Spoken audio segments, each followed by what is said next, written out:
So before your final year at Miami, there's a lot of conversations revolved around Shedeur Sanders.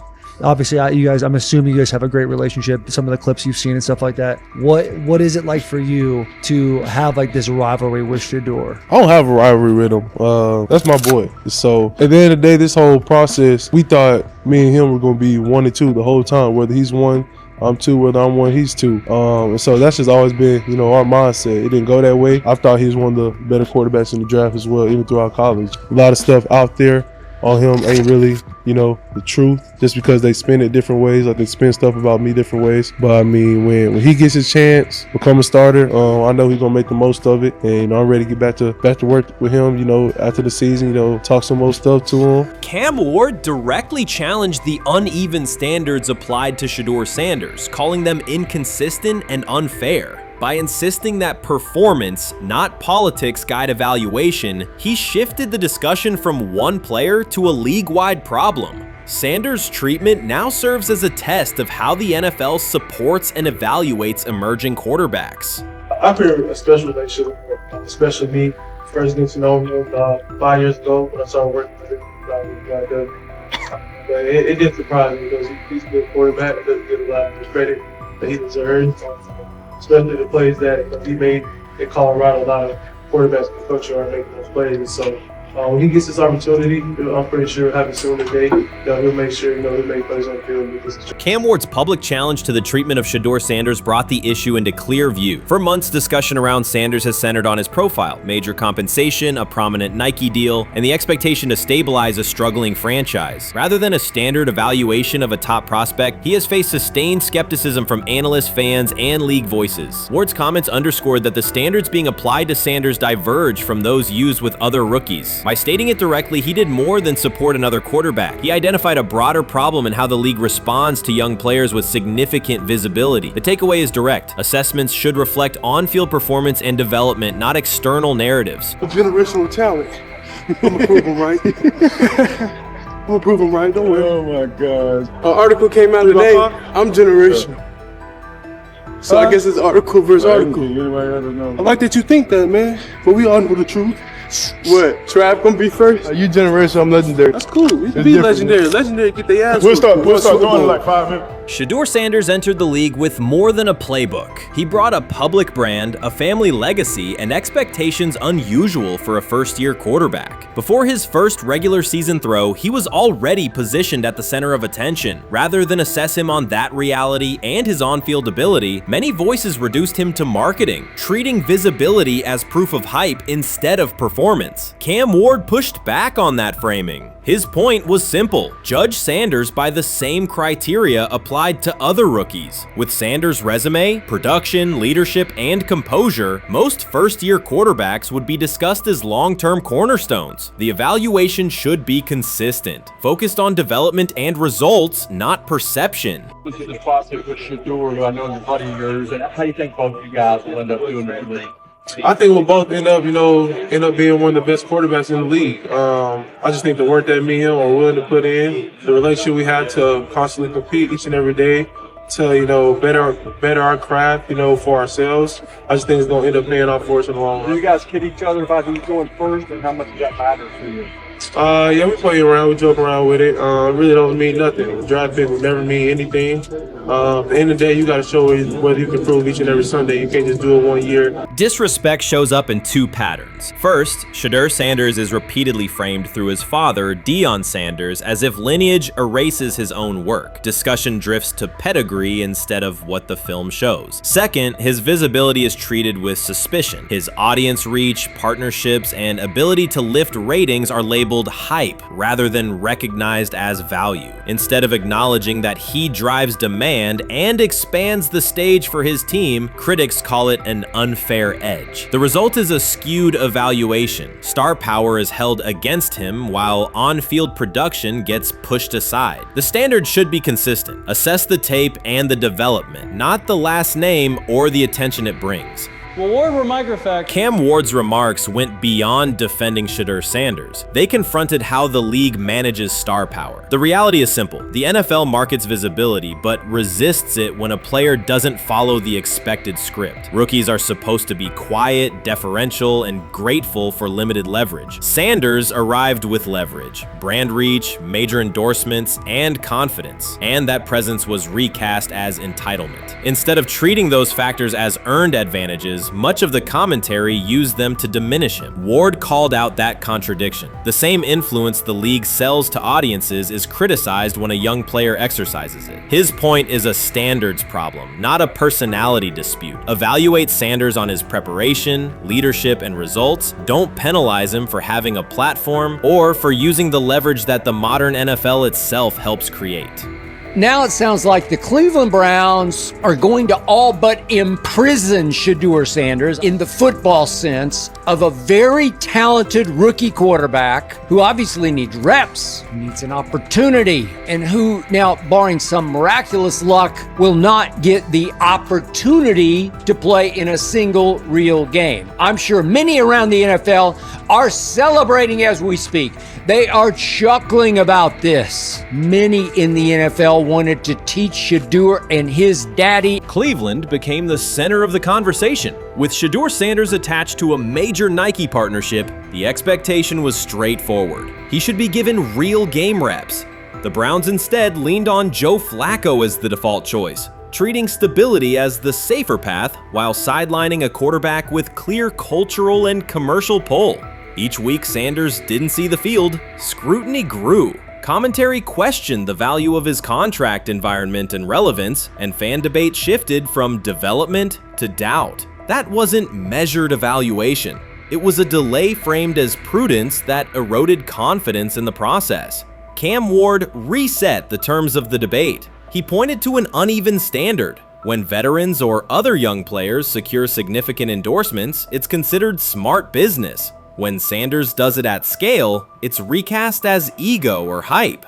Even the scope of his off-field agreements became ammunition against him rather than evidence of market demand. Ward's position is simple. Use one standard.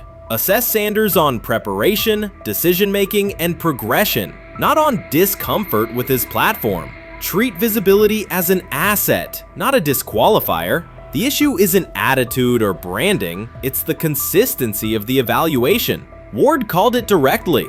The treatment has been unequal, and it should be corrected by aligning opportunity with performance criteria. Fans need to recognize there's not a team in the league he'd start for. Not one. That's not ridiculous, that's not unfair, that's not a vast conspiracy. Shedeur Sanders fans are Angel Reese fans. They're just fair weather fans who don't really give a fuck about the sport.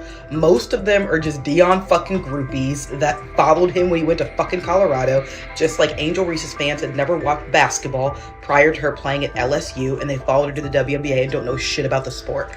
That's it. Now Dion fucking groupies are running around acting like, oh, this is payback to his dad. The timing is pivotal. Shedeur Sanders isn't trying to blend into the league's background. He's shaping the agenda. He drives debate segments, fuels short-form highlights, and moves merchandise at a pace most rookies never approach. By the metrics that define modern attention, he is the draw. Yet, a segment of observers continues to undercut him, not because of shortcomings on tape, but because of discomfort with how prominent he already is. Cam Ward put words to what many could see. Coverage around Sanders has been filtered through reaction to his visibility, rather than a clear read of his performance and growth. The market has already weighed in. Demand is real, not manufactured. Nike's record-level rookie endorsement aligned with that reality, signaling long-term value and cultural reach. This exposes a core contradiction. The NFL depends on star power to sell tickets, fill stadiums, and boost ratings, but it resists stars who set terms on their own. Visibility is celebrated until a player exercises it. The fix is straightforward. Apply one standard. Evaluate Sanders on preparation, decision-making, and results, and treat his platform as the asset it is. If the league benefits from his presence, its evaluation practices should reflect that same same reality, consistently and without penalty for scale.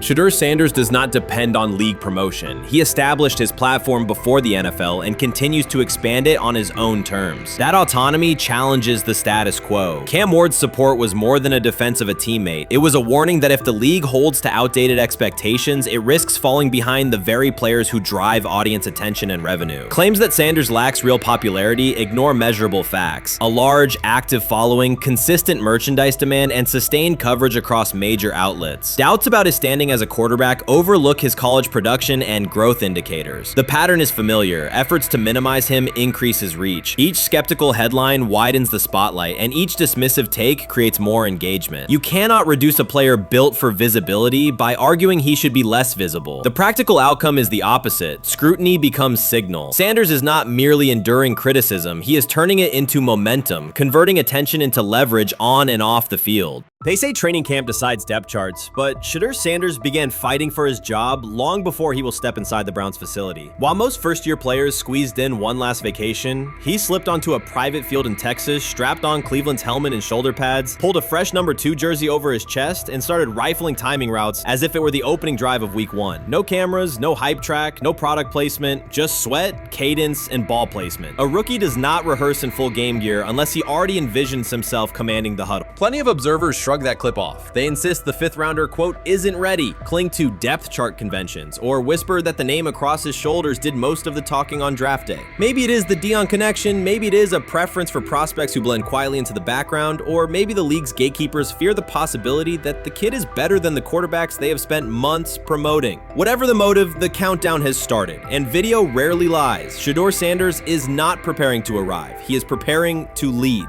Footage of a 22-year-old quarterback running live reps in July should dominate highlight loops, but it barely registers on national outlets. Why? It ruins the tidy narrative. The easy storyline paints Shedeur as a pampered legacy prospect banking on his father's fame. Yet the tape shows something different. A rookie drenched in afternoon heat, drilling footwork, calling protections, and imagining cover 2 rotation before the first official meeting ever takes place. Elite mental prep looks boring on social feeds. It looks devastating when the season starts. Walk into Cleveland's quarterback room and you step into politics, not simply competition. Joe Flacco, a Super Bowl MVP in decline, carries institutional trust. Kenny Pickett, rescued from Pittsburgh's reset, carries hometown intrigue. Dylan Gabriel, the 3rd-round system fit, carries draft capital the staff must justify. And then there's Shedeur, the lightning rod whose presence alone spotlights every bias in the evaluation process. Coaches frame it neatly. Rookies must wait their turn. The truth is less polite. Practice snaps are currency. Perception is elastic, and early allocations already favor Pickett and Flacco. It is the oldest playbook in the league. Lock vets into the headline roles before pads even crack. Then let repetition shape reality.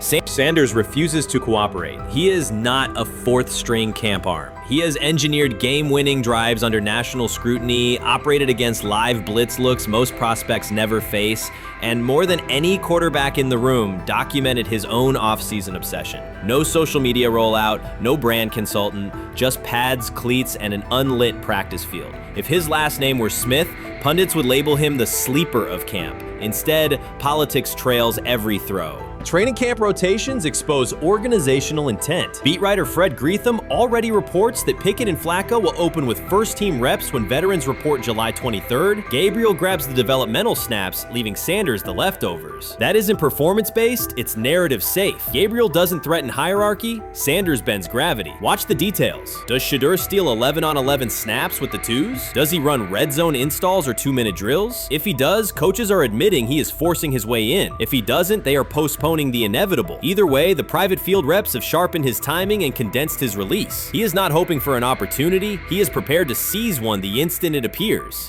Cleveland's joint practices amplify that tension. First come live periods against the Panthers, then sessions with the champion Eagles. Those reps belong to the starters, so Flacco and Pickett will absorb most of Carolina's disguised pressure and Philadelphia's exotic fronts. Sanders' proving ground will be the preseason opener on August 8th. Under the stadium lights, he will get entire series, real reads, pockets collapsing for real. If his command mirrors the footage from Texas, coaches will have to answer why he never saw earlier work. Reps are scarce. 10 padded practices separate veteran arrival from game 1. Even an even split, something that never happens, would hardly suffice. Instead, the staff will funnel snaps toward the comfortable choices. That strategy can bury a rookie, but it can also spark an eruption when limited opportunities turn into highlight drives. One flawless touchdown march in the second half of a preseason game, and the dog pound will chant his name. Then the staff's narrative control evaporates. Criticism of Sanders has never matched the scrutiny applied to his peers. Analysts nitpick a ball pat, a foot angle, a pump fake, Pickett's inconsistency, Flacco's diminishing velocity, Gabriel's college system crutches, discuss politely, if at all. With Shedeur, the critiques arrive as coded doubts. Does he rely on the family brand? Is he coachable? Can he stay humble? That double standard is as old as the league's resistance to outspoken black quarterbacks. Add Deion's unapologetic persona, and each Sanders rep becomes a referendum on establishment comfort levels. Shedeur answers not with rebuttals, but with work. Work captured in silent footage more deafening than any debate show monologue. Quarterback drama masks broader roster cracks. The Browns receiver group is crowded yet unproven. The safety room failed to create turnovers a year ago. Interior defensive linemen are still rehabbing, and the offensive line must retool on the fly. Which quarterback can navigate that turbulence? Flacco's pocket mobility is limited. Pickett's confidence remains fragile. Gabriel is months away from processing NFL disguises. Sanders, forged by perpetual doubt, offers poise under chaos and meticulous preparation, a combination this franchise has lacked since, well, almost forever. Forget politics, depth chart etiquette, and recycled sound bites about developmental timelines. The only metric that counts now is who did the work. Sanders pounding through full gear scripts in late June is not vanity, it's vision. While the league sleeps, he refines his drop steps. While media speculate, he rehearses third down checks. He has already decided what he is. The organization must decide if it can recognize it in time. The preseason will provide the answer. Live bullets, real blitzes, stadium noise. When those throws leave his hand under pressure, no one will discuss ball pats or surnames. They will ask how a quarterback this prepared slipped to round 5. And if the performance matches the preparation, excuses about lack of reps will dissolve. It will be production against perception, and Shedeur Sanders has been producing where no one could see. Ready is the wrong word. He has been ready. Watson says he has been mentoring Shedeur Sanders at the quarterback position. The biggest failure in the NFL is now mentoring quarterbacks. The most overpaid underdeliverer at the position is now mentoring 2 rookie QBs and a Super Bowl champ. So what exactly are you mentoring him at? You have had 24 civil lawsuits that you paid off to go away. And when you play, you are as ass as those massage therapists are, apparently. Shedeur Sanders is also a show. It's all about him. It's all about anything else. If you don't see that by now, then you're just blinded. Cleveland's second most talked about player has yet to take a professional snap, and it isn't Deshaun Watson. Rookie quarterback Shedeur Sanders has already captured the locker room's attention and the fan base's enthusiasm, creating a visible shift in the team's internal dynamics. Watson, once the uncontested focal point, now shares the spotlight with a newcomer who has only practiced in shorts. The Browns are experiencing a rapid, unforeseen change in popularity within their roster. Four-man competition. It's not. It's 2 guys versus 2 guys. It's the 2 older guys to be the starter. Yeah. It's the 2 younger guys to position themselves however it may be and show little improvement every single day, right? So, of all the things I'm watching the first 5 when they break a session, the first 5 with the veterans, with the ones. Who's in there, where are they going? The ball's going to Jerry Judy, right? Flacco's no dummy, lasts as long as he has, right? He can really whiz it. But as we go on, I want to watch these guys because they probably just got plays installed Tuesday, and they're out there running on Wednesday. Shedeur Sanders arrived in Cleveland and immediately commanded attention. The rookie has yet to take a preseason snap, yet the energy around him inside the building and across social media eclipses what many veterans receive in an entire season. Fan enthusiasm is so strong that Deshaun Watson's jerseys are already drifting toward the clearance rack at the team store. In a matter of days, Sanders has become the roster's second most popular figure, while Watson watches his once secure QB1 status and public approval shrink by the hour. Shedeur or Deshaun? Who do you want as your quarterback next year? Honestly, Shedeur. I love Deshaun though. Like, I don't understand all the hate for Deshaun. You get hurt and you get booed, bro. That's foul. That might be the foulest I ever seen. The Browns' social media staff posted a single candid photo of rookie quarterback Shedeur Sanders releasing a warm-up throw, and the response was immediate and overwhelming. Fans saturated timelines with edits of themselves alongside him, while Deshaun Watson's routine practice reps drew comparatively little notice. Although an official Sanders jersey has not been released, unauthorized versions are already moving at a pace that exceeds merchandise sales for several other AFC North teams. The surge in interest marks one of the most intense fan reactions Cleveland has experienced in recent memory. The excitement surrounding Shedeur also triggers a wave of criticism. Veteran analysts, anchored in a 1980s mindset, question whether his style will translate into lasting success. They focus on his NIL earnings, social media presence, and visible confidence, arguing that the image overshadows substance. To them, outward self-assurance appears to be a distraction rather than a competitive asset. Even a simple smile or brief display of personality is cited as evidence that he lacks the measured discipline they expect from a starting quarterback. Critics claim Shedeur Sanders is notable only because of his father, overlooking the performance he delivered at Colorado. Many of those same observers ignored the Buffaloes until Deion Sanders made national headlines, yet they now question whether his son has earned the attention. They want rookies to keep quiet, carry clipboards, and wait 2 seasons before challenging for a starting role. Sanders is disregarding that script from the moment he arrived. His presence has already turned Cleveland's quarterback discussion into a genuine two-man competition before a single preseason snap. Deshaun Watson maintains publicly that the situation does not concern him, but it is hard to believe the pressure is not real. A fully guaranteed contract protects his paycheck, not his standing in the locker room. Sanders, meanwhile, is translating charisma and early momentum into tangible influence with teammates, coaches, and fans, reshaping expectations for who will lead the Browns on opening day. I'm a firm believer. If I wanted Shedeur Sanders at 2, at worst at 33, of course I already think that he's better than other quarterbacks. Because that's the type of talent, that's where I would have picked him at.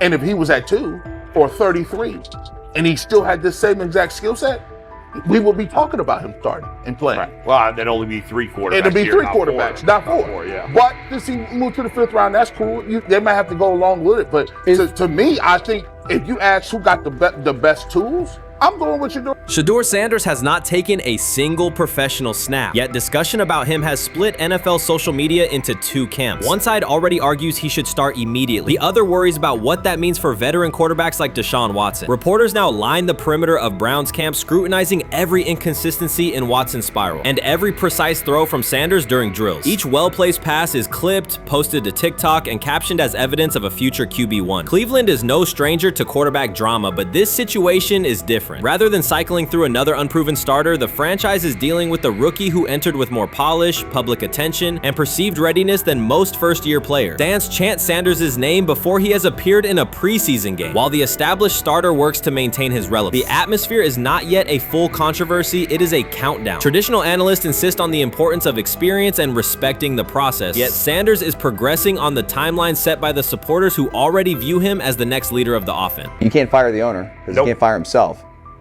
Yeah, someone's head's going to roll, unfortunately, in this situation. It's probably Stefanski and Barry. I saw on The Athletic. I don't think that's fair, by the way. Stefanski, that part. I agree. I was saying the other day on my podcast that Barry should be fired.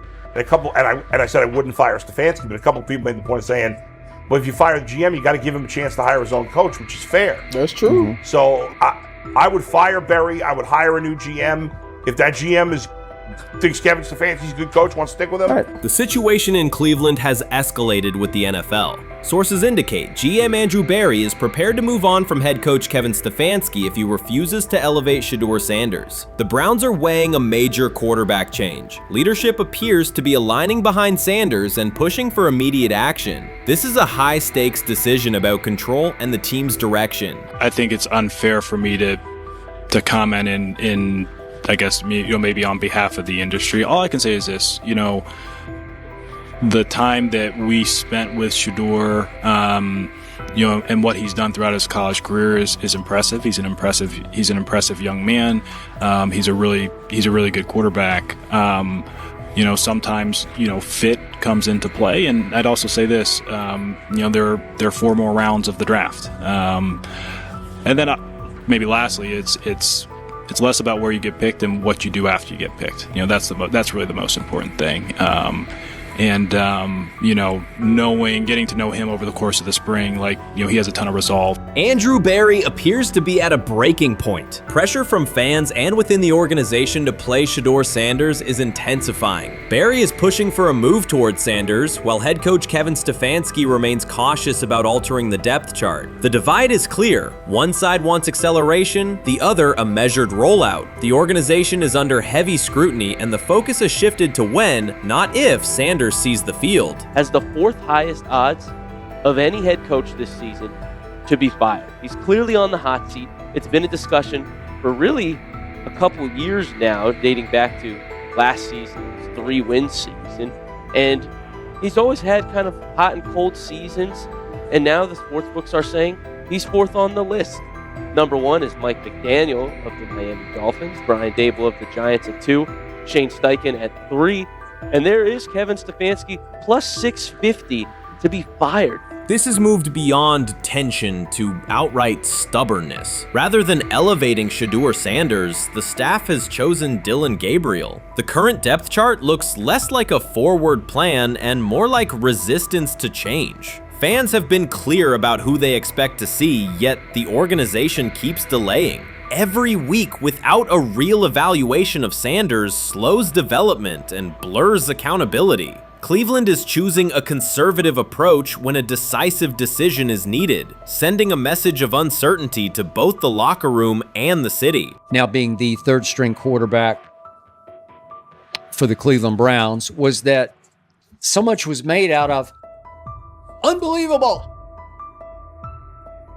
He actually made the team as the third string quarterback. Like that was a big deal. Like that was somewhat of a surprise to a lot of people.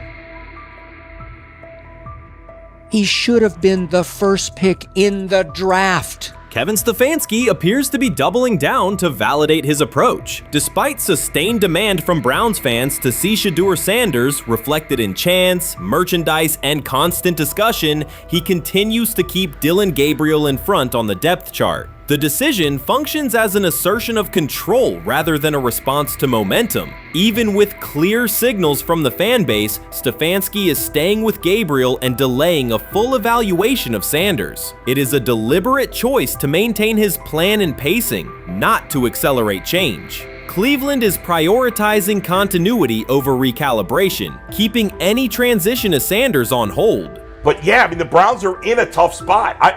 They have wasted. You traded a ton of high draft capital to get Deshaun Watson. You've gotten nothing out of Deshaun Watson and missed an opportunity. Like, who knows who they would have drafted? Now, maybe they would have screwed up those picks and the Browns would still be in bad shape.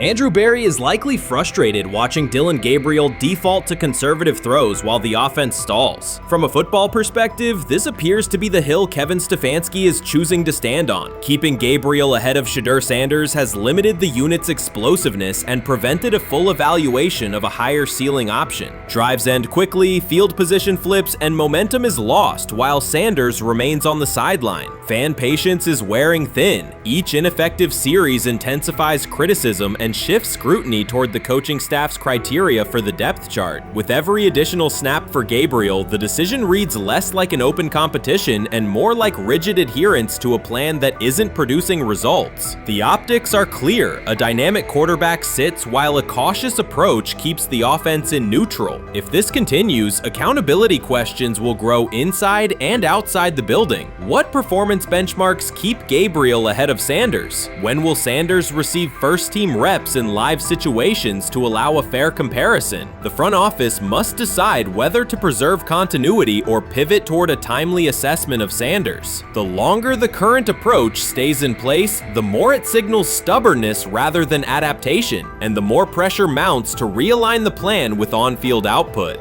I honestly see it happening if the Browns lose a bunch of games. Like if they get 5 wins or less, I see the report coming out now that Stefanski will be fired. I don't want it to happen. I want the Browns to be good, win a bunch of games. I think that they're going to be a team that is slept on and can at least get 7 wins, which is why if they don't, I see Stefanski getting all the blame for that, and there'll be a new coach in Cleveland.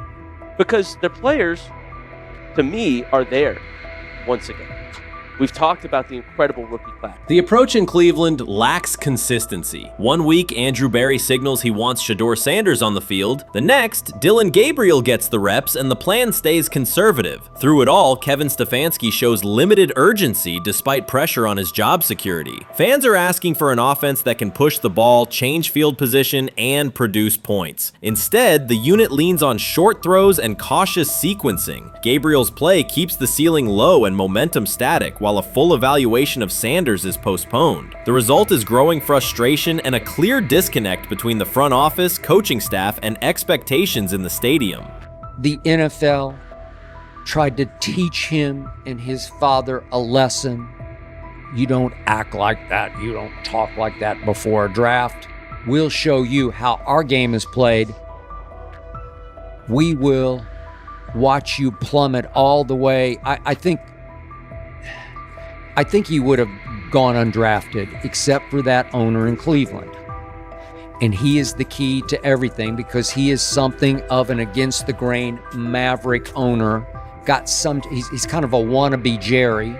Fan speculation is growing. Some believe Kevin Stefanski lacks confidence in Shedeur Sanders. Others think he's prioritizing Dillon Gabriel for reasons unrelated to performance. A more extreme view claims Stefanski is manipulating outcomes to secure a buyout. Whatever the motive, the risk is clear. This approach is straining his relationship with GM Andrew Berry and alienating the fan base. Pressure is rising, Berry's patience is running out, and supporters have shifted from requests to demands. If the current plan continues, calls for a change in quarterback and accountability will intensify.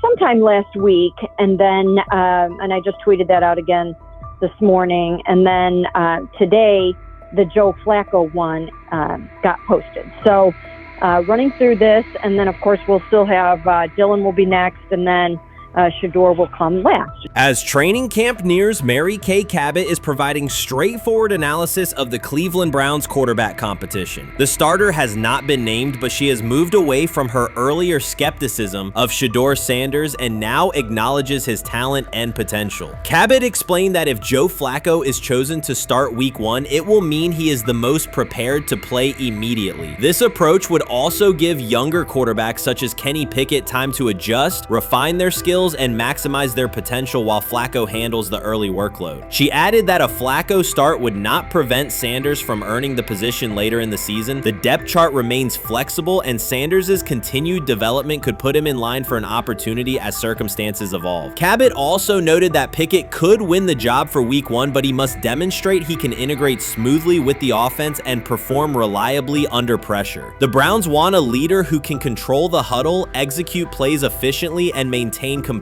Pickett's performances in upcoming practices and preseason games will be critical in determining whether he secures the starting role or Sanders ultimately takes the reins as the season progresses. Things like that. It doesn't mean that that Kenny can't swoop in there and steal that job by them, but he's really going to have to show that he has a complete mastery of this scheme and this system, and that they don't have to dial it back a lot to put him in there. So these will be some considerations, and I do think that that as the preseason goes along, it will become evident.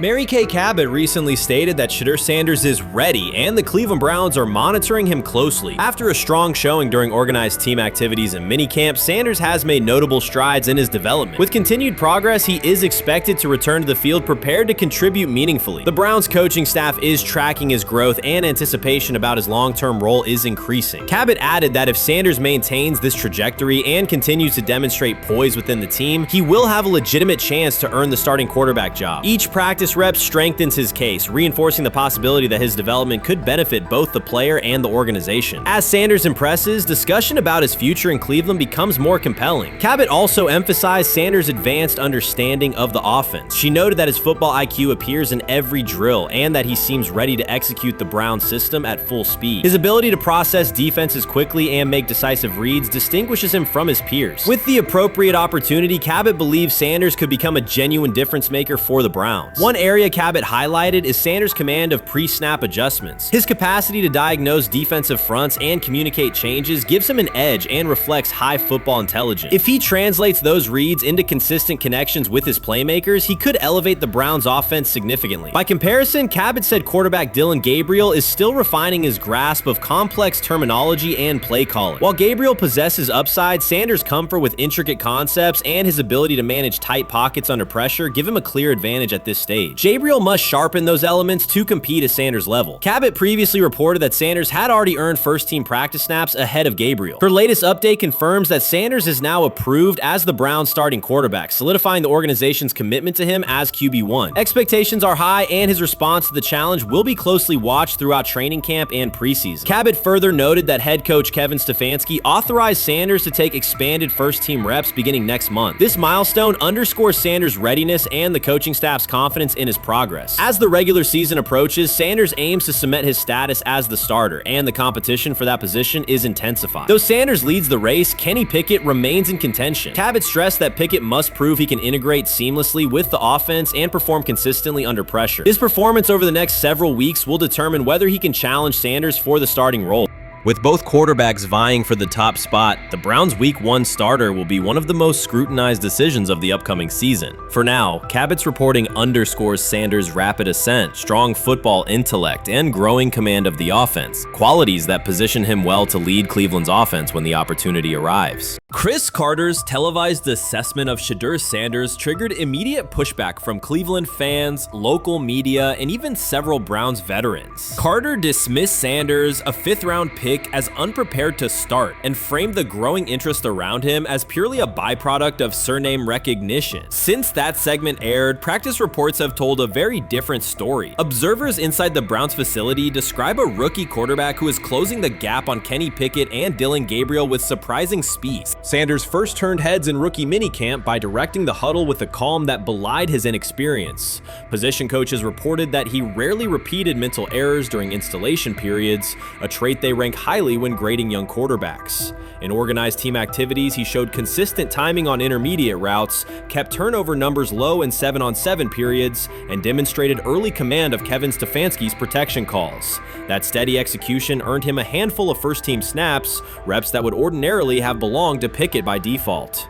By mandatory minicamp, the rotation had shifted again. Practice notes from beat reporters detail the rise in Sanders' workload each day. Red zone series against the starting defense, 2-minute drills, and full field scrimmage possessions in which he checked out of called plays when fronts dictated it. Mary Kay Cabot, initially skeptical Sanders would challenge for game day snaps in 2025, wrote after consecutive sessions in mid-June that his footwork, release speed, and pocket management had, quote, meaningfully tightened since rookie camp. Her tone marked a clear departure from early spring projections that labeled Sanders a long-term developmental project. The broader quarterback context in Cleveland magnifies that progress. Deshaun Watson's availability and form remain uncertain after 2 injury-interrupted seasons, while Pickett's transition from Pittsburgh has been uneven. Dillon Gabriel's arm strength is evident, but coaches continue to stress hesitation in his full-field reads.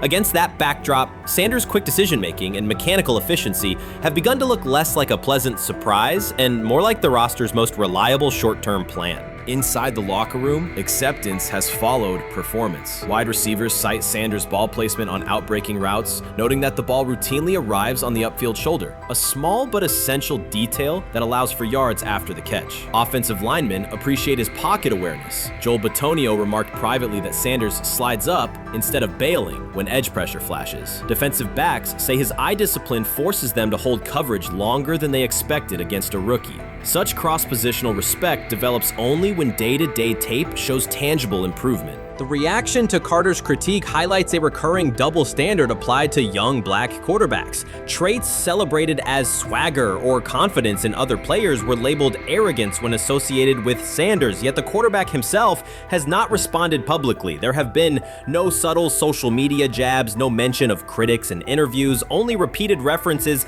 to competing for every rep and learning from veterans. That measured approach, combined with hard evidence from practice, has softened earlier doubts among coaches who prioritize demeanor as much as arm talent. With Within the coaching staff, the discussion now centers on readiness thresholds. Stefanski's scheme relies heavily on quick rhythm throws, defined reads, and disciplined pocket movement. Those requirements align with Sanders' strengths: a compact release, willingness to target the middle of the field, and instinctive timing on RPO concepts carried over from his college tape. Staffers reviewing cut-ups from joint practices note that his internal clock already approximates NFL speed, a metric they did not expect to see until mid-season at best. If that trajectory continues through preseason games, the Browns face a consequential decision. Starting a 5th-round rookie 6 weeks after training camp opens would unsettle salary cap assumptions, depth chart politics, and external perceptions of organizational stability. Yet the internal mandate remains clear: the most prepared quarterback will play. That standard places Sanders in genuine contention because every practice metric used to grade readiness, turnover ratio, red zone efficiency, third down conversion rate has trended in his favor since early June.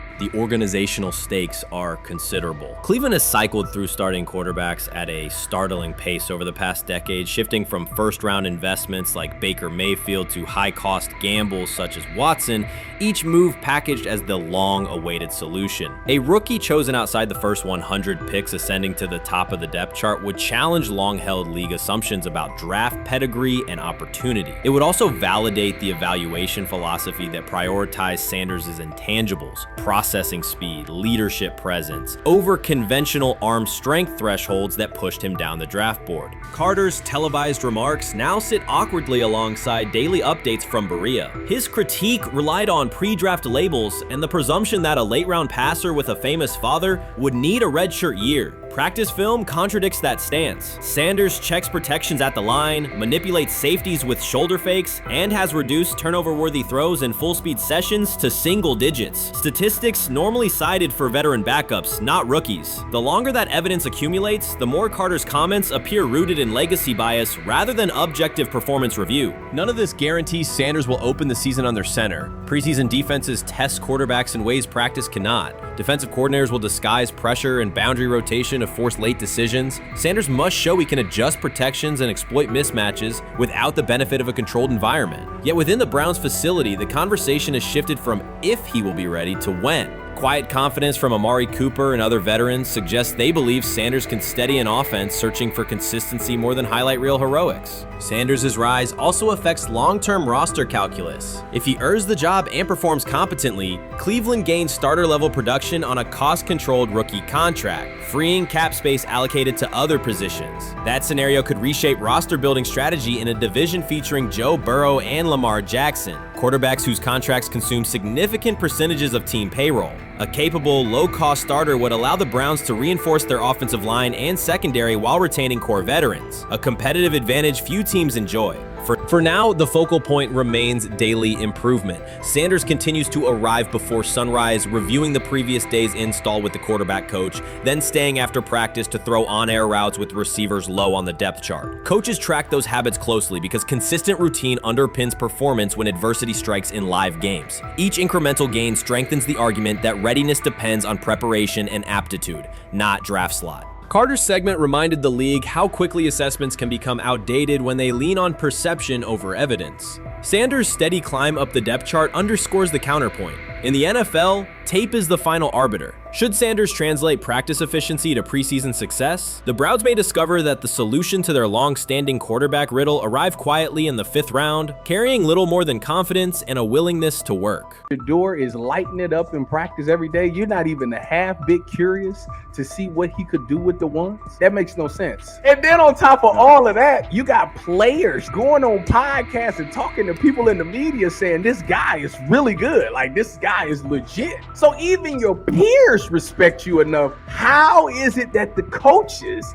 can't see that? It always starts with the players, where the player's like, hey, you see that? You seen that pass he threw? The Cleveland Browns were taken by surprise when quarterback Shedeur Sanders stepped in for first-team snaps, asserting control of the drill and instantly highlighting deficiencies across the rest of the room. His confident command forced coaches to pause practice clips, reevaluate progressions, and consider immediate adjustments to the depth chart. Within minutes, discussions spread throughout the facility and online forums as fans weighed what Sanders showing means for the current starters. The organization now faces an urgent, data-driven decision on whether Sanders should move up permanently. Shedeur Sanders arrived at Browns practice, took several first-team reps, and the entire quarterback group immediately felt the pressure. Coaches erased the whiteboard and reviewed their plans. Staff members exchanged concerned comments, and observers began asking whether Sanders was positioned to assume a larger role. Tony, every year we see at least 1 to 2 teams,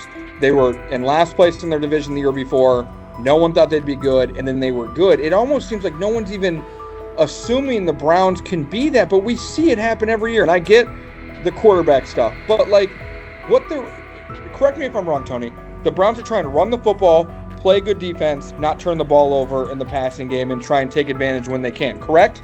That's what they're trying to do. That was the 2020 offense. The Cleveland Browns are still searching for stability at quarterback. Deshaun Watson is yet to deliver consistent starter-level production that justifies his contract, and each game renews doubts about whether he can regain peak form. Behind him, rookie Dorian Thompson-Robinson shows promise but remains inexperienced and unpolished. Coaches are evaluating alternatives each week and may need to adjust the depth chart if progress stalls. The roster around them is built to contend now, so ongoing uncertainty under center is increasingly costly. As we talk about, we do believe in best player available. We do believe in positional value, and we didn't necessarily expect him to be available in the in the 5th round, and so we love adding competition to every position room and adding him to compete with the guys that are already in there. We felt like that was the appropriate thing to do. The Browns quarterback group is unsettled. Deshaun Watson has yet to provide the reliable, high-level play his contract demands, while rookie Dorian Thompson-Robinson remains promising but unpolished. Depth behind them consists mostly of veterans whose experience lies more in holding clipboards than leading offenses. The coaching staff needs an immediate answer, not a 3-year development project. Shedeur Sanders enters as that potential solution. At Colorado, he passed for more than 3,200 yards despite working behind one of college football's poorest offensive lines, consistently demonstrating poise, quick processing, and accurate ball placement under heavy pressure. Film shows steady reads and disciplined footwork, traits that offset concerns that his profile is built on family name or media attention. Cleveland viewed the signing as a low-risk, high-reward move. Early in camp, Sanders received a handful of first-team snaps intended merely as an evaluation. Those plays quickly changed practice tempo. The ball came out on time, receivers hit their landmarks, and the defense struggled to adjust. Coaches immediately expanded the review, using phrases such as evaluate every option, an indication that the depth chart was no longer fixed. Watson sensed the scrutiny. Thompson-Robinson increased his urgency. Within minutes, competition in the quarterback room intensified. Sanders repeated that performance in subsequent sessions. His footwork remained clean, progression sharp, and throws firm and precise. Each strong rep forced staff to reassess the plan to keep him buried on the developmental track. The broader context magnifies the pressure. Cleveland's roster is built to contend now. Fans are weary of quarterback turnover, and the front office cannot afford another costly misstep under center. Around the league, rookie passers rarely wait multiple seasons anymore. Joe Burrow, Justin Herbert, CJ Stroud, and even late pick Brock Purdy established that precedent. If Watson opens the regular season and struggles, public calls for Sanders will grow, especially if the rookie flashes in preseason. Alternatively, another team could attempt to acquire him if Cleveland hesitates to elevate his role. Each scenario underscores the same reality. Sanders' emergence has turned a routine camp evaluation into a critical decision point for the franchise. And we saw Dylan Gabriel go 11-11 with the first team, Shedeur Sanders go 11-11 with the second unit. So that was really the big wrinkle today.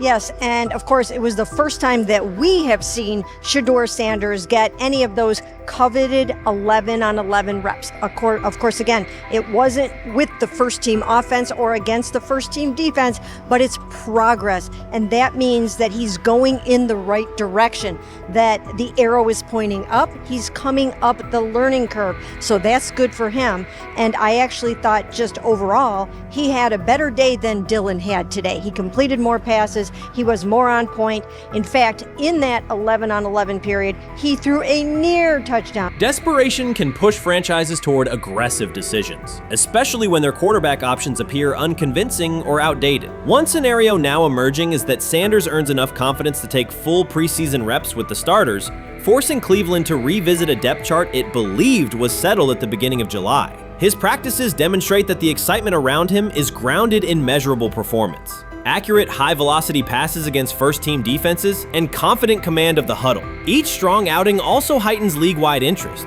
Rival scouts adjust evaluations, and general managers revisit their notes, aware that a viable young quarterback may soon become available. Inside the facility, the personnel staff must balance short-term results with long-term roster planning, knowing that an early move could reshape salary cap allocations and locker room dynamics. The pressure on Watson and Thompson Robinson escalates accordingly. Both must produce visible progress to maintain their current roles. Cleveland's recent history shows how quickly promising quarterback situations can devolve into controversy. The franchise has turned potential breakthroughs into organizational turmoil before, so observers remain cautious about how this competition will unfold. Shedeur Sanders doesn't ask for excuses. He hasn't blamed limited reps, patched together receiver groups, or fourth-string offensive linemen struggling against Cleveland's second-team defense. He shows up, works, and demonstrates why he belongs. On day 3 of Brown's training camp, for the first time since OTAs, he finally received something close to a fair opportunity. He lined up with the second unit during an 11-on-11 period and made the most of it. In 8 plays, he did what he typically does when given a chance. He executed. He went 2 for 2 on a quick series, finishing with a decisive throw to tight end Blake Whiteheart that immediately caught the sideline's attention. There was no hesitation in his drop, no unsettled feet, and no panic. Just firm, accurate timing and clean operation. It raised an obvious question. What has taken so long for the Browns to evaluate him with a functional group? The story isn't only about one throw, it's about the delay before it. Sanders has been the guy for most of his football life, commanding high school programs, starring in the Southwestern Athletic Conference at Jackson State, then operating under national attention at Colorado. For the first time, he's been told to wait. He has treated that reality as part of the job rather than a setback. He has prepared like a professional since the moment he arrived, and on the 3rd day of camp in heavy heat, he let the football represent his case. While coverage focused on the veteran presence of Kenny Pickett and Joe Flacco, Sanders made an impression with minimal volume. The difference with the second team was immediate. Protection held up, routes were on schedule, and progressions unfolded as designed. Within that structure, he looked like the quarterback who led efficient offenses at Jackson State and Colorado. Calm in the pocket, decisive in his reads, and accurate to tight windows. This was not simply a good practice period, it was a clear statement. He was not just operating the script, he was directing it. The timing was sharp, the reads were clean, and the seam throw to Whiteheart was a high-level anticipation throw, professional in placement and pace. The narrative around Sanders should reflect that when he is placed in a workable situation, his strengths are visible. Early work with 4th unit personnel included protection issues and unreliable spacing. With the 2nd unit, those variables stabilized and his work looked consistent with his resume. The performance supported a straightforward conclusion. The evaluation should move forward with higher quality reps. Sanders has been explicit about his approach. He does not request special treatment. He intends to be prepared so that when an opportunity appears, he can step in without a drop-off. He has said he wants to be ready for anything and not offer explanations after the fact. That mindset fits what teammates and coaches have observed. A quarterback focused on the assignment, not the conversation around it. The conditions were demanding: relentless sun, heavy humidity, and a practice tempo that stressed decision-making. Many players fatigued as the session wore on. Sanders did not show signs of rushing reads or forcing the ball. He managed the pocket, reset his base when necessary, and continued to deliver on time. The path he has taken, HBCU starter in the SWAC, then Power 5 starter under constant attention, has prepared him for compressed evaluation windows. He has been under scrutiny for years. The heat did not change his process. He moved defenders with his eyes, anticipated breaks, and stepped into throws with balance. The crowd was not chanting his name, and there were no ovations. That was irrelevant to the task. He is focused on the locker room and the staff, and he is building credibility the same way he did at previous stops, by being reliable when the ball is snapped. Quarterbacks coach Bill Musgrave has emphasized ignoring external noise and keeping attention on install, footwork, and timing. Sanders is familiar with the dynamic. He has been followed by cameras and commentary since his early teens. He has experience living with attention and still adhering to routine. Under heat, with a narrow set of snaps and multiple decision points, he stayed composed and effective. 2 speeding citations, 91 miles per hour in Brunswick and 101 miles per hour in Strongsville, became national items. General Manager Andrew Andrew Berry characterized the decisions as not smart and stressed that it's not only about driving fast, but about the safety of others. Sanders accepted responsibility, stated that he learned from the incidents, and said he would follow the rules. The attention to those citations did not alter his daily schedule or his practice preparation. He arrived early, stayed engaged, and kept the discussion centered on work. Away from the field, he spent time at Rainbow Terrace in Cleveland after a significant apartment fire, distributing supplies and checking on families affected by the incident. There was no formal media rollout around the visit. It was an instance of direct engagement with the community without publicity attached to it. That reflects the same approach he shows inside the building. Do the work first. Sanders treats each rep as if it might be his last for the day and his only chance to show a specific element on tape. He prepares for protections, cadence variations, route adjustments, and timing with a level of detail that compresses the learning curve. When he is not under center, he studies coverages from the sideline, charts plays, and reviews video before and after practice. He writes down the next day's calls so he can anticipate checks. He has reference using virtual simulation tools to replicate snaps he does not receive physically. That is not a passive stance, it is an active attempt to reduce the distance between classroom and field. He is building relationships across the roster, not just with projected starters. He communicates with defensive backs to understand what they see and how they react to certain stems. He spends time with offensive linemen to align on cadence and protection calls. He connects with newer players away from the facility so that communication improves in practice. That is practical leadership, consistent, low visibility work that becomes obvious when the ball is snapped and the operation is smooth. 3 days into camp, a central question remains. Why hasn't he taken a first-team rep? Flacco has seen work. Pickett has seen work. Dillon Gabriel has been cycled in. Sanders has remained behind all three on the depth chart while producing efficient periods when provided stable support. Head coach Kevin Stefanski has not publicly detailed the plan for distributing first-team snaps among the quarterbacks. When asked, Sanders answered that it is not his place to comment on rotation decisions. That response aligns with his day-to-day conduct, respectful, professional, and centered on the next assignment. The staff is managing a room with a Super Bowl MVP, a former first-round pick, multiple rookies, and a new set of combinations on the offensive line. That creates a set of decisions about exposure, pacing, and evaluation windows. Within that context, Sanders has presented a clear case for additional evaluation. He has shown he can execute the offense as designed when the variables are standard. Musgrave has a long-standing connection with the Sanders family through his time as a teammate of Deion Sanders in San Francisco. That familiarity supports direct communication. It does not guarantee anything about the depth chart, but it does help streamline teaching, feedback, and expectation setting. Inside the defensive back room, veterans such as Denzel Ward have provided perspective on timing, leverage, and eye discipline that Sanders has incorporated into his preparation. He is operating without the immediate family structure that defined his college environment. Away from his brother Shiloh and his father Deion, he is managing his own housing, nutrition, recovery schedule, and all the smaller tasks that accompany an NFL routine. Those adjustments matter because they influence consistency across a long camp. He has treated those responsibilities as part of the job rather than distractions, which is reflected in a steady daily approach. What he showed on day 3 with the second unit was not a surprise to those who have tracked his prior work. It was a continuation of a profile, efficient sequencing, clear timing, and consistent ball placement when protections and routes hold up.